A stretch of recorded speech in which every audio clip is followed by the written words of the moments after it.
जर झुकत नसेल पाटील साहेब की या महाराष्ट्रामध्ये केरळला जसं हत्तींचं संकट आहे तसं महाराष्ट्रामध्ये आज सगळ्यात मोठी दहशत कशाची आहे? बिबट्या।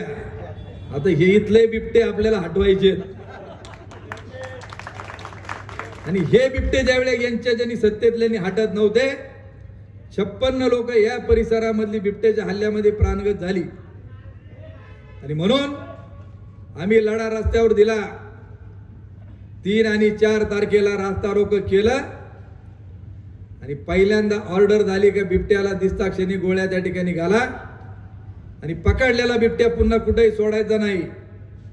तो जिथं जिथं प्राणी संग्रहालय तिथं नेऊन सोडायचा आणि म्हणून यांना जे करता आलं नाही ते तुमच्या सगळ्यांच्या सहकार्याने आंदोलनाच्या निमित्ताने आपण करून त्या ठिकाणी दाखवलं।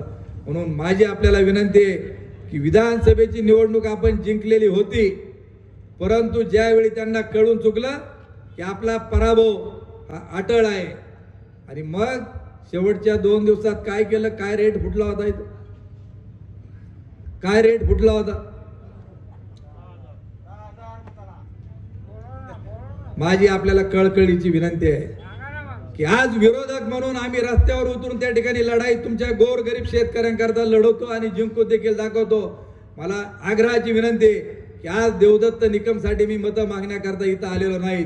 की गोरगरीब ज्यांच्याकडे पैसा अडका मुबलक प्रमाणात नाही, खाऊन पिऊन आपले उमेदवार सगळे सुखी आहेत, हे उद्याच्या काळामध्ये मतं विकत घेण्याकरता त्या ठिकाणी त्यांचे डावपेच चालू आहेत। आपण पाहत आहात तेज तुफान न्यूज, न्यायिक व निर्भीड बातम्यांचे सर्वांचे आवडते नेटवर्क।